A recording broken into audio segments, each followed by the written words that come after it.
یہ خندق کھودتے تھے رومی اور ایرانی، خاص طور پر ایرانی زدہ فارس، شہر کے ارد گرد خندقیں کھودتی۔ اللہ نے اپنے نبی کو سیدھا مکہ سے اوپر نہیں لے کر گیا، اللہ لے جا سکتا تھا، اس میں بڑی حکمتیں تھیں، بڑے فوائد تھے، بڑے نتائج تھے۔ بیت اللہ سے اٹھا کے بیت المقدس 1500-1600 میل، اور یہاں 1.5 لاکھ انبیاء کو ہمارے نبی نے امامت کروائی۔ آپ نے فرمایا، صحیح سنن نسائی کی حدیث ہے، یعنی جو گروہ ہند پر حملہ کرے گا انڈیا پر جہاد کی خاطر، اس کو تسلط سے چھڑانے کے لیے، اس کو اللہ رب العزت جہنم کی آگ سے بچا لے گا۔ اور دوسرا جو عیسیٰ بن مریم کے ساتھ جو مل کر لڑیں گے، ابراہیم علیہ السلام بت شکن تھے، جس نے بت توڑے، انشاءاللہ مجھے امید ہے اللہ ابراہیم علیہ السلام کا ساتھ دے گا انشاءاللہ۔ نبی صلی اللہ علیہ وسلم نے مدینہ کے یہودیوں سے معاہدہ کیا ہوا تھا پہلے سے، مدینہ پہنچنے کے بعد، جس کو کہتے تھے میثاق مدینہ، معاہدہ مدینہ، کہ اگر مسلمانوں پر حملہ آور کوئی طاقت ہوگی تو یہودی مسلمانوں کا ساتھ دیں گے، اگر یہودیوں پر کوئی حملہ کرے گا تو مسلمان یہودیوں کا ساتھ دیں گے، مدد کریں گے۔ یہودیوں نے اس معاہدے کو قبول تو کر لیا، لیکن انہوں نے 3 موقع پر غداری کی۔ بدر کے بعد بنو قینقاع نے غداری کی تو اللہ کے نبی صلی اللہ علیہ وسلم کو جناب وطن کر دیا، دفع ہو گئے۔ احد میں بنو نذیر نے غداری کی، اللہ کے نبی صلی اللہ علیہ وسلم کو محاصرہ کیا اور وہ جلا وطن ہو گئے، جن کا سورہ حشر میں آگے ذکر آ رہا ہے۔ تو خندق کے موقع پر یہودیوں کا سب سے بڑا قبیلہ تھا بنو قریظہ، انہوں نے غداری کی، معاہدہ توڑا۔ آپ اسے اندازہ لگائیں کہ یہ کتنی غدار قوم ہے، کتنے معاہدہ توڑنے والے، ان کے نزدیک معاہدہ پیمان کی کوئی حیثیت ہی نہیں۔ بہرحال آستین کے سانپ منافقین ادھر مشرکین سے بھی ملے ہوئے تھے، ادھر یہودیوں سے بھی ملے ہوئے تھے، تو اللہ کے نبی صلی اللہ علیہ وسلم کافی پریشان تھے، اور مسلمان بھی۔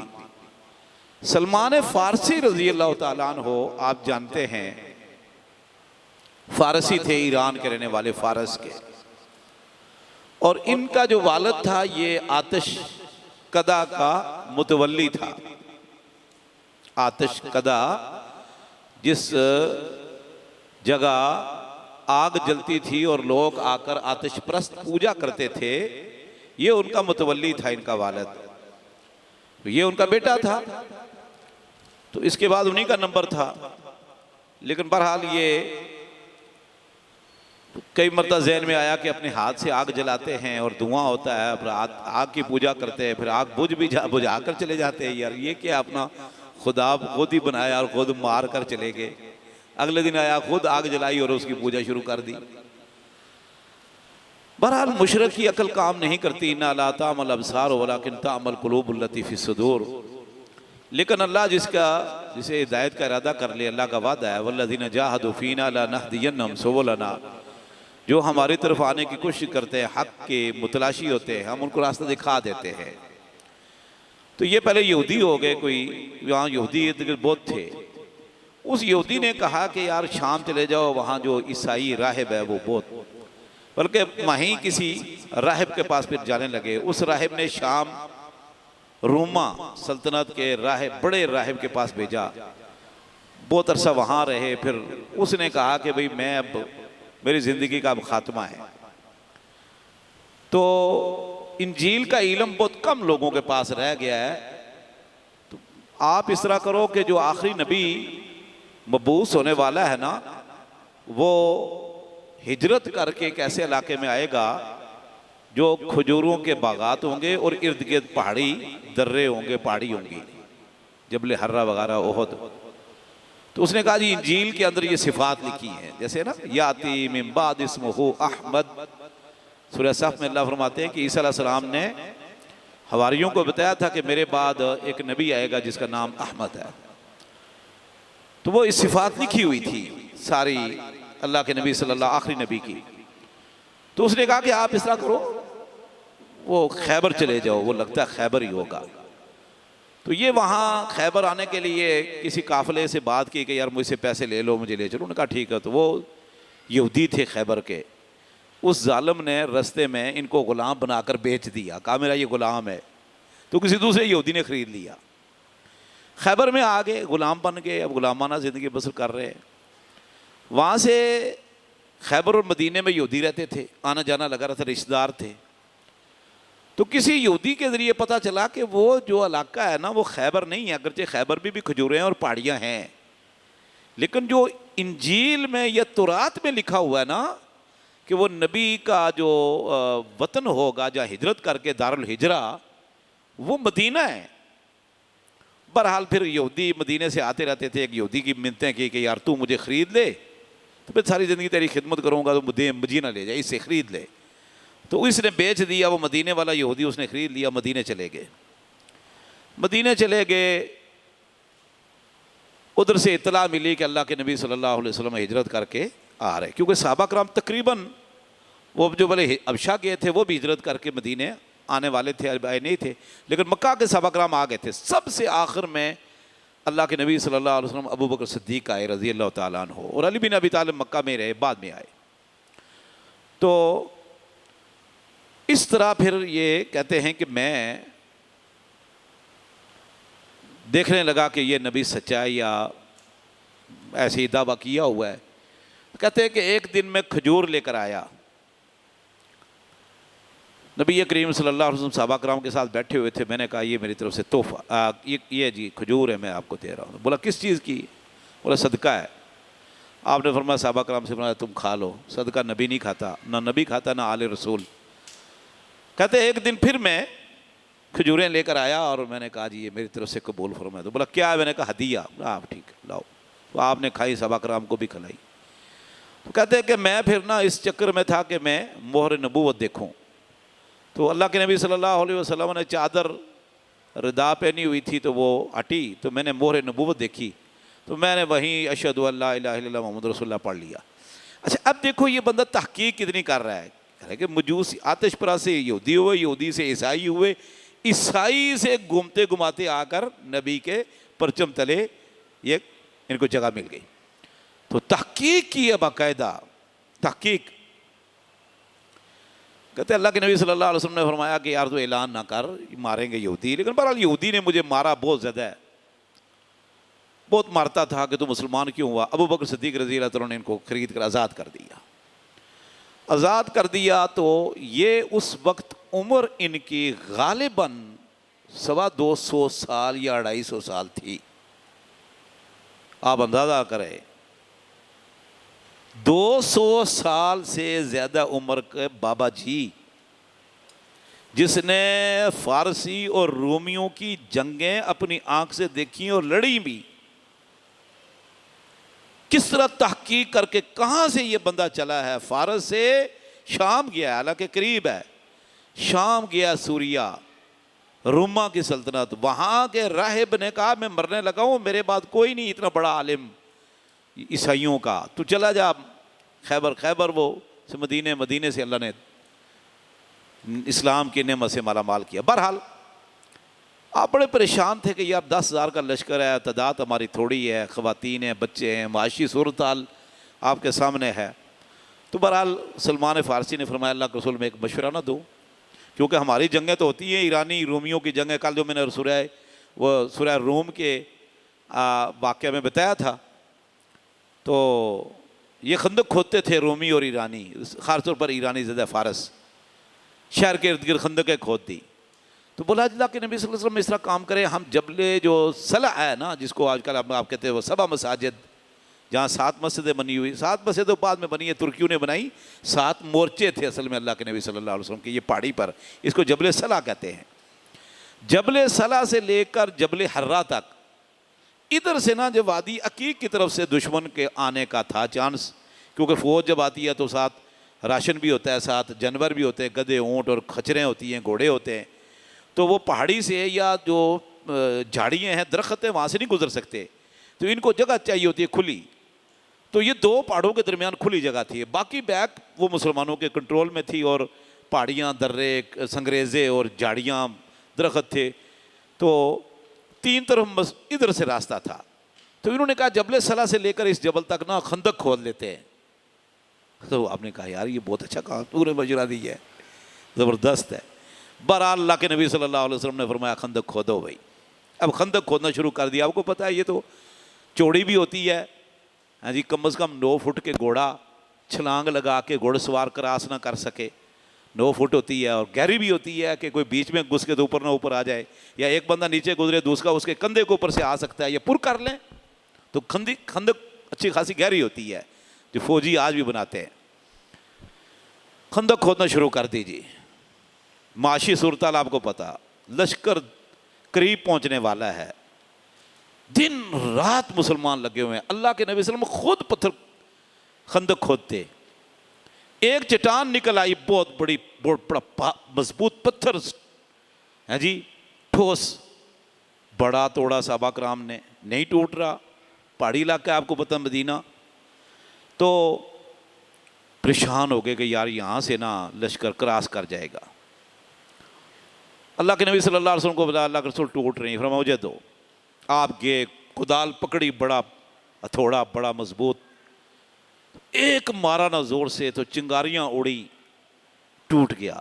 آپ نے فرمایا اللہ اکبر، اللہ نے مجھے کیسر کے فتح کی یہ چابیاں یہاں سے دی ہیں، خزانے کی چابیاں مجھے دکھائی ہیں یہاں، یہیں چنگاریوں سے مجھے اللہ نے۔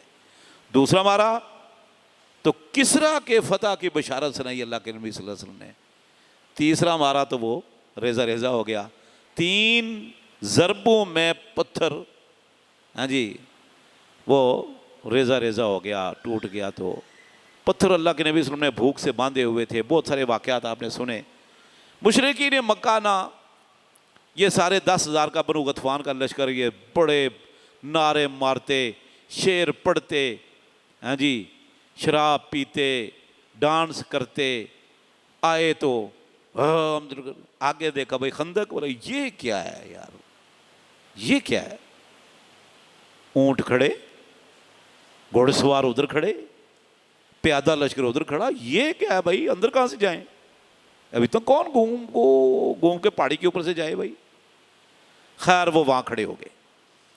ادھر اللہ کے نبی صلی اللہ علیہ وسلم نے صحابہ کرام کو خندق کے اس پار کھڑا کر دیا، مورچے بنا لیے۔ 1 ہفتہ گزر گیا، 2 ہفتے گزر گئے، 3 ہفتے گزر گئے، 3.5 ہفتے گزر گئے، کوئی مدد نہیں۔ مسلمان مورچے میں نماز پڑھ رہے ہیں، عورتیں گھر میں پریشان، بچے پریشان، مارکیٹیں بند، کھجوریں، کھیتی باڑی ہو نہیں رہی، مارکیٹیں بند، کاروبار ختم۔ سینہ سپر ہو کر مورچے میں اللہ کے رسول، قائد، راہبر اور صحابہ کرام دن رات، اور شدید سردی، مدینے کی سردی بڑی سخت ہوتی ہے، ایسے پتہ چلتا ہے کان ہے ہی نہیں۔ اللہ اکبر۔ ایک رات اللہ کے نبی صلی اللہ علیہ وسلم نے نا صحابہ کرام سے فرمایا کہ یار 27-28 دن ہو گئے ہیں، تو کیا ان کے ارادے ہیں؟ کون جائے گا یہ خندق کراس کر کے چھپتا چھپاتا سائڈ سے جھاڑیوں سے؟ یہ ابو سفیان اور ان لوگوں کی خبر لے کر آؤ، کیا ان کے ارادے ہیں؟ کوئی نہیں اٹھا۔ آپ نے کہا بھائی کون جاسوسی کر کے آئے گا، خبر لے کر آئے گا، میں جنت کی ضمانت دیتا ہوں۔ کوئی نہیں اٹھا۔ پھر آپ نے فرمایا کون جائے گا جا کے ان کی جاسوسی کر کے خبر لے کر آئے کہ ان کے کیا ارادے ہیں؟ رات کا ٹائم ہے، تو آگ جل رہی تھی مختلف جگہ پر ٹکڑیوں میں ان کی، خندق پار، میں جنت کی ضمانت دیتا ہوں اس کو، پکی جنت۔ کوئی نہیں اٹھا۔ آپ نے فرمایا قم یا حذیفہ، حذیفہ تو کھڑا ہو، چل خبر لے کر آ، لیکن کسی کو نقصان نہیں پہنچانا، مطلب کرنا نہیں کچھ بھی کاروائی۔ حذیفہ کہتا ہے میں چلا گیا، حکم تھا اللہ کے رسول کا، پہلے آپشن تھا۔ میں گیا، ایک جگہ بیٹھا، دیکھا میں نے کافی لوگ آگ جلا کر نا بیٹھے ہوئے ہیں شام کے ٹائم، وہاں جنگ شام کو رات کو نہیں ہوتی تھی، تو میں نے اندازہ لگایا کہ یہ کوئی نا ابو سفیان کے قریب کے لوگ ہیں، یہاں سے خبر ملے گی۔ تو تھا بھی بڑا گروہ، الاؤ بھی بڑا تھا، روسٹ ووسٹ کر رہے ہوں گے گوشت اونٹ کا، تو وہ کھانے والے لوگ تھے، دودھ پینے والے۔ کہتے میں چپکے سے نا جیسے کوئی پیشاب کر کے نہیں، دھوتی پکڑ کے یوں کرتا آ کے بیٹھ گیا۔ تو باتیں کر رہے تھے وہ کہ یار کوئی ہم تو بھوکے پیاسے مسلمان تو اپنے گھروں میں ہیں، عورتیں ان کے پاس ہیں، اپنا ان کا علاقہ ہے، ہم مکہ سے آئے ہوئے 28-29 دن ہو گئے جناب، کوئی مدد نہیں، کوئی اللہ جناب والی لڑائی نہیں، راشن ختم ہو رہا ہے، ہاں جی اسلحے کو زنگ لگ رہا ہے، ابو سفیان بات نہیں مان رہا، یہ نہیں وہ نہیں، بیچ میں دوسرا بولا کہ یار ہاں، تیسرا بولا ہاں ہاں. تو اتنے میں ابو سفیان جو بعد اس وقت سپہ سالار تھے مشرکین کے، بعد میں مسلمان ہوئے، امیر معاویہ کے والد، انہوں نے آواز لگائی بھائی سونے کا ٹائم ہو گیا، جلدی اپنے ارد گرد دیکھ لو کوئی جاسوس تو نہیں. حذیفہ بن یمان کہتے ہیں کہ اب دیکھو اللہ کیسے ذہن بناتا ہے. حذیفہ بن یمان نے میں نے ایک دم ساتھ رکھا، اے کون ہو؟ میں فلاں بن، اچھا بس ٹھیک ہے اپنا آدمی ہے. تو بھائی؟ تو ایک ایک کر کے سب سے پوچھا تو کون ہے؟ بولا ہاں اپنے بندے ہیں، کوئی بیگانہ نہیں ہے. اچھا جو وہ خود مانیٹر بن جائے کلاس کا تو کلاس والے پوچھتے ہیں تو کون ہے؟ انہوں نے سمجھا یہ کوئی ہمارا سپہ سالار ہی ہے. بہرحال خبر لی تو کہتے ہیں خبر لے کر نا ابو سفیان میری رینج میں تھا، میرا دل کرتا کہ میں نہ تیر ماروں اس کو. پھر مجھے یاد ہے کہ اللہ کے رسول نے کہا تھا کاروائی کوئی نہیں کرنی، بس خبر لانی ہے. کہتے میں آیا اور میں ایک تو تھی شدید بھوک، کئی دن سے یہ شیر بھوکے، اور سردی اتنی. کہتے میں ٹھٹر کے نہ آیا تو میں اللہ کے نبی صلی اللہ علیہ وسلم کے خیمے میں داخل ہوا تو آپ تشہد میں تھے. سبحان اللہ. تو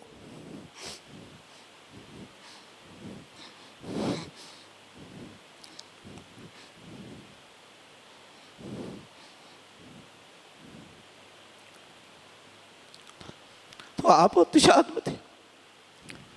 کہتے ہیں کہ اللہ کے نبی صلی اللہ علیہ وسلم نے مجھے اپنی چادر میں لے لیا ایسے کر کے، سینے کے ساتھ لگا. نماز پڑھ کے فارغ ہوئے تو پوچھا کہ کیا خبر لائے ہو؟ تو میں نے ساری صورتحال بتائی. تو آپ نے فرمایا کہ انشاءاللہ اللہ کی مدد آنے والی ہے.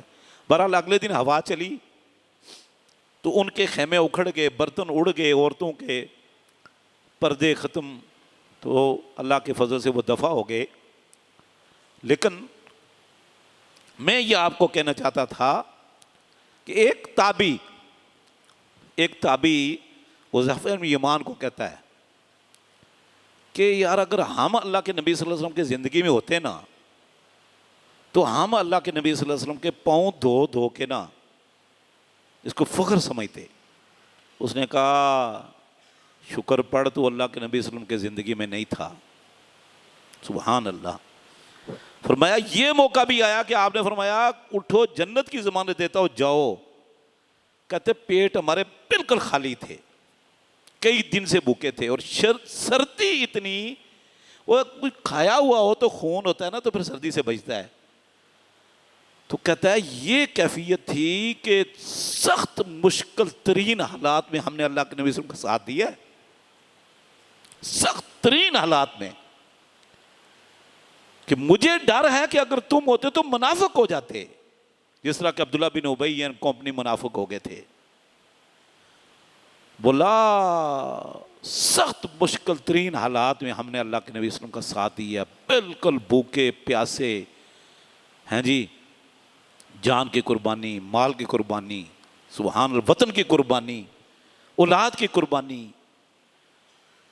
تو آج لوگ صحابہ کرام کو برا کہتے ہیں، ماشاءاللہ استغفر اللہ، ظالم لوگ کہتے ہیں اللہ کے نبی صلی اللہ علیہ وسلم مجھے ساتھ اپنے چادر رکھی ہوئی تھی اس کے اندر لے لیا تو میں کب کبھی لگی ہوئی تھی کانپ رہا تھا، تو آپ کے جسم کے ساتھ لگنے کی وجہ سے مجھے حرارت ملی.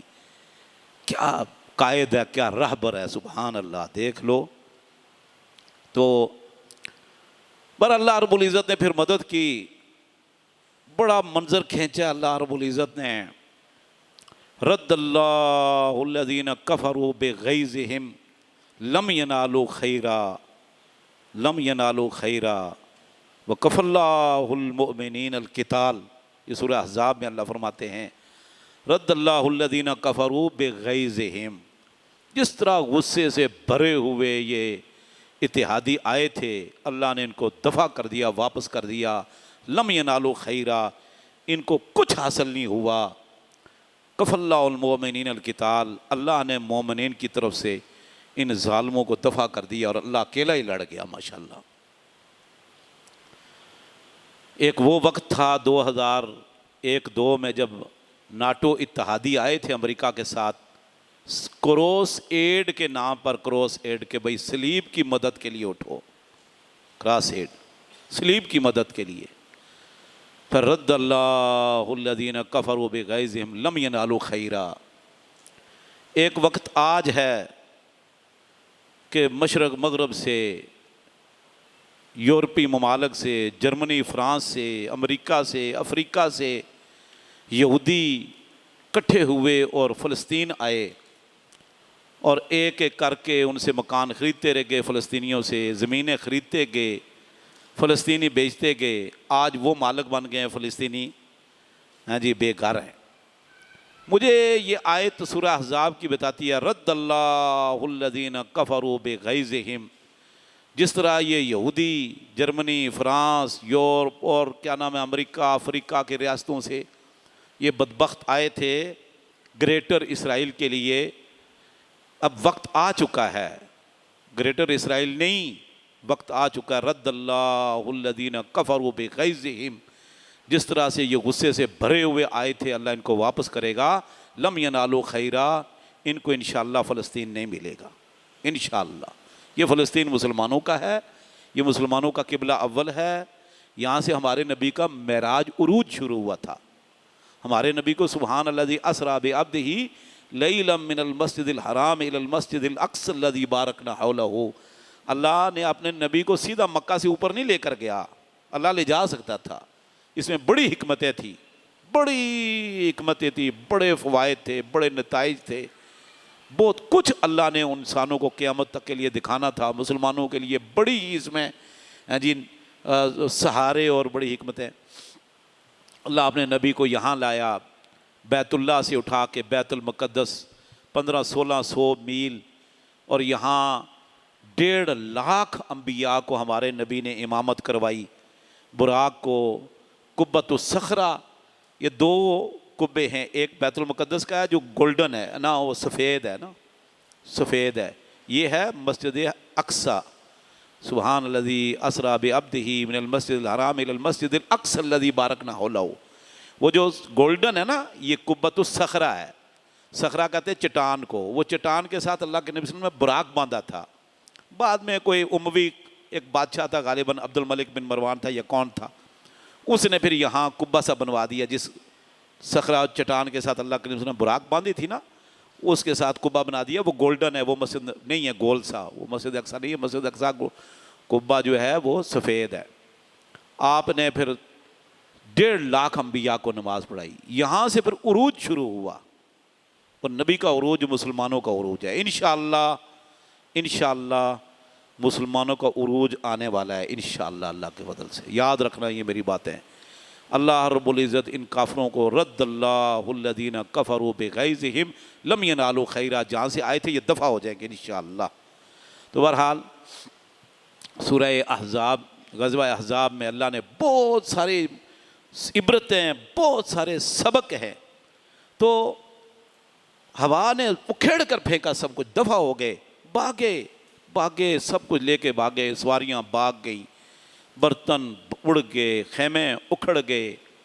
ابو سفیان نے کہا بھائی چلو واپس، پہلے لوگ تنگ تھے، مختلف قبائل جو آئے ہوئے تھے بندے ہوئے۔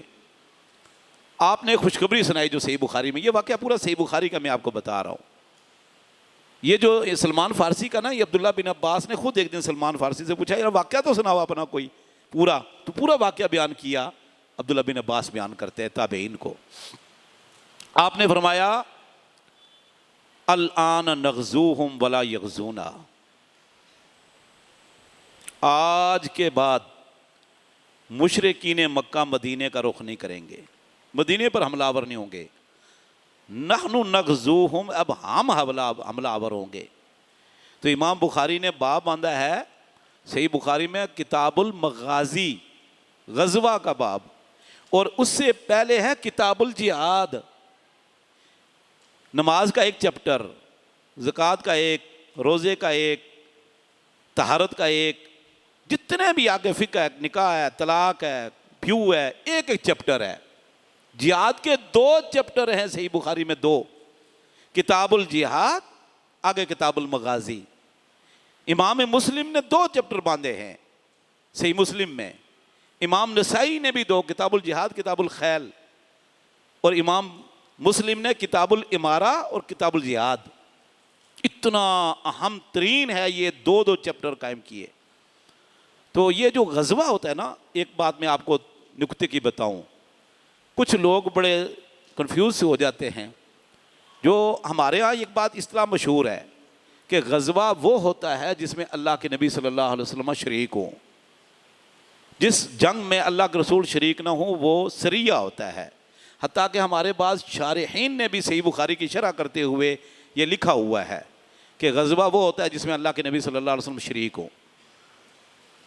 یہ اصطلاح کلیتاً درست نہیں، قطعاً درست نہیں ہے. ایک اصطلاح ہے، اصطلاح ہو سکتی ہے، لیکن مجموعی طور پر درست نہیں. کیوں؟ غزوہ کا معنی ہوتا ہے حملہ. غزوہ کا معنی کیا ہوتا ہے؟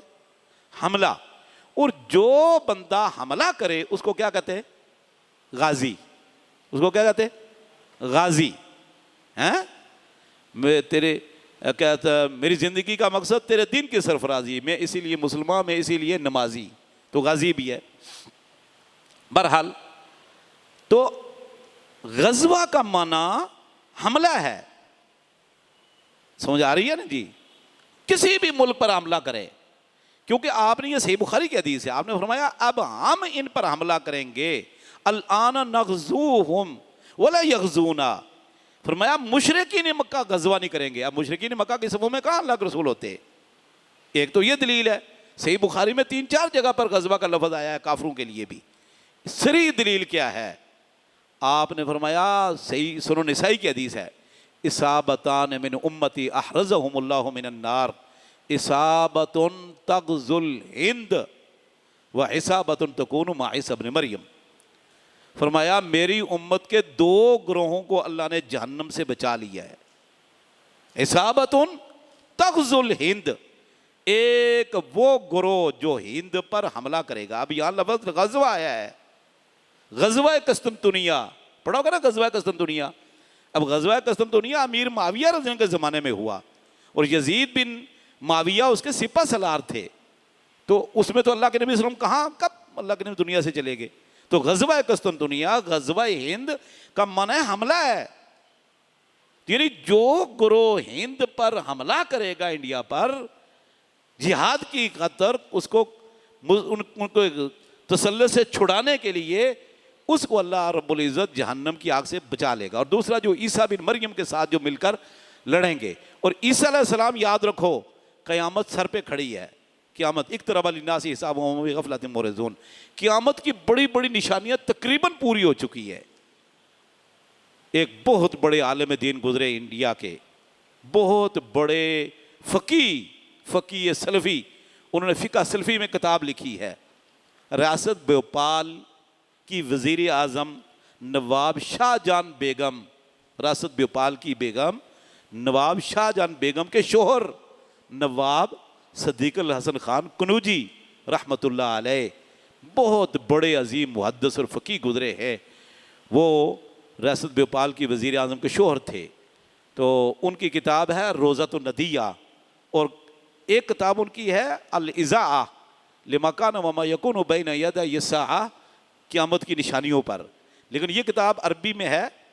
یہ مجھے مدینہ یونیورسٹی سے، مدینہ منورہ سے مجھے مل گئی، قدرتی چھپی انڈیا میں ملی وہاں سے. آج کل یہاں نہیں ملتی، نایاب کتاب ہے.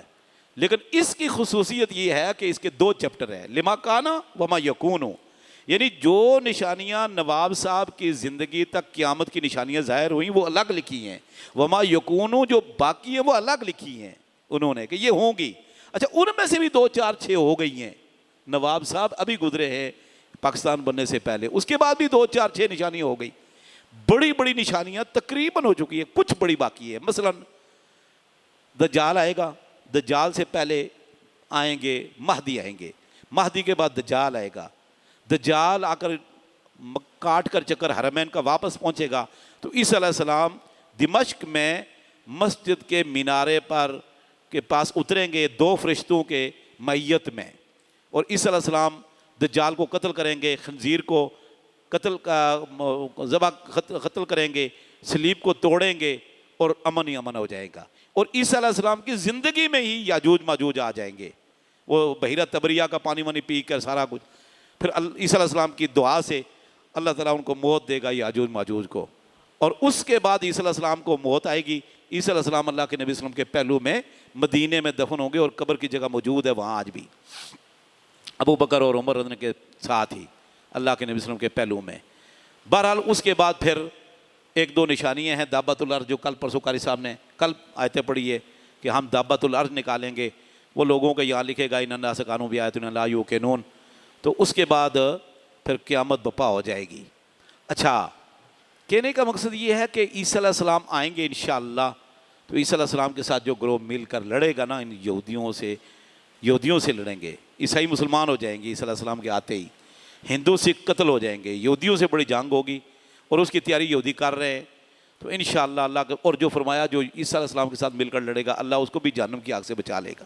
تو کہنے کا مقصد تھا غزوہ، تو غزوے کا معنی ہوتا ہے حملہ، تغزو الہند، سمجھ آ رہی ہے؟ تو جو اس نے حملہ کیا تھا، کیا نام تھا، غزنوی، محمود غزنوی جو حملے کیے ہیں ان کی بنیاد میں یہی حدیث تھی، اصابۃ تغزو الہند، 17 حملے کیے ہیں محمود غزنوی نے، اور اللہ کے فضل و کرم سے آخری حملے میں محمود غزنوی کو اللہ رب العزت نے بڑی کامیابی دی، سومنات کا مندر گرایا، اور لوگوں نے کہا تھا اس وقت بھی کہ سونا چاندی جتنا چاہتے ہو تم لے لو، لیکن اس کو نہ گرانا سومنات کو۔ سومنات ہندوؤں کا سب سے بڑا معبود مشکل کشا ہے جی، جسے سوموار ہے، سوموار ہیں جی، اور اس کو کہتے ہیں جی سنڈے، ویڈنسڈے ہے نا، ویڈنسڈے ہے، اور انہوں نے کہتے سوموار کہتے تھے انڈیا کے ہندو، ہمارے لوگوں نے پیروار وہ بدھ کے نام اور یہ پیر کے نام، اصل اس کا نام ہے یوم الاثنین۔ تو بہرحال یا دو شنبہ، شنبہ، یک شنبہ، دو شنبہ، اصل چیز یہ ہے۔ تو سلمان محمود غزنوی نے 17 حملے کیے، بت شکن کہلایا اللہ کے فضل سے۔ کل قیامت کے دن انشاءاللہ محمود غزنوی بھی، ابراہیم علیہ السلام بت شکن تھے، جو دنیا میں بت شکن آیا، جس نے بت توڑے، انشاءاللہ مجھے امید ہے اللہ ابراہیم علیہ السلام کا ساتھ دے گا انشاءاللہ۔ سبحان اللہ، ایک بڑا کام ہے۔ اس نے جو یہ بامیان کے افغانستان میں بامیان میں پرانے صدیوں کے بت تھے، بامیان کی پہاڑیوں پر بت بنے ہوئے تھے، کیونکہ یہاں بدھ متوں کی حکومت تھی، وہ اسلام سے پہلے، اللہ کے نبی صلی اللہ علیہ وسلم سے پہلے۔